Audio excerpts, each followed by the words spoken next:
Welcome to our post-game press conference. We have our player of the game, Poy Aram, and Coach Chot Reyes of TNT. I'll start with you.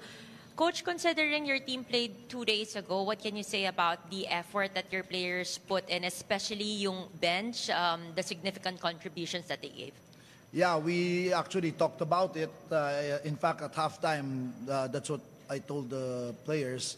We said we're in a good position because we're only 2 points down, and that was really our intent. We wanted to stay close because we knew we'd have heavy legs, we'd be tired from playing a hard game just 2 days ago. Nabuhayan kami because we saw that we were within striking distance in the first half. So that I think that gave us a lot of impetus. And then, secondly, we also caught a lucky break when Chris Newsome went out with an injury. We all know how important Chris is to that team, both offensively and defensively. So, we just were able to capitalize on that.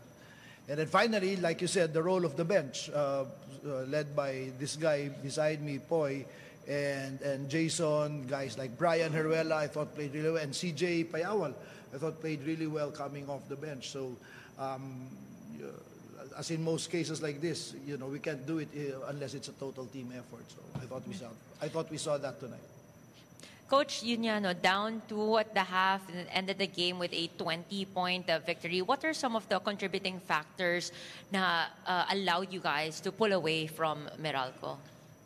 Chiefly, it was our defense because we were not shooting the ball particularly well. Ronde wasn't hitting his shots. Our outside gunners were not really connecting.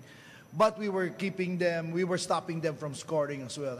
I think we gave only 16 points in each quarter or something. So that was the key. Because of our stops, it gave us some opportunities to run out and score on transition. And I think that was the main factor in the ball game.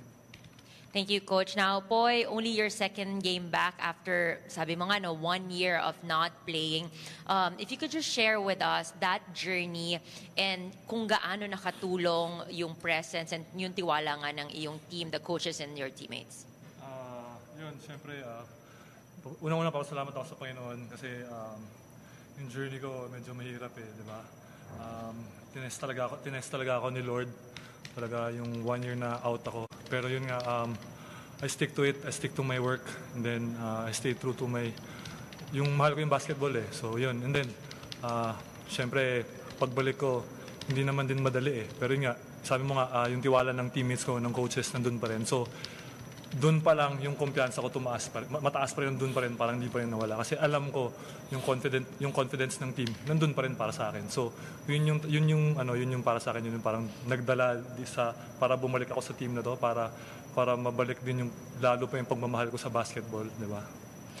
Boy, talking about Ronde Hollis Jefferson, paano ba talaga siya as a teammate? How does he bring out the best in you guys or challenge you guys to kind of level with him? Kasi kita naman natin gaano rin yung level of play niya until the very end, whether lamang kayo or naghahabol.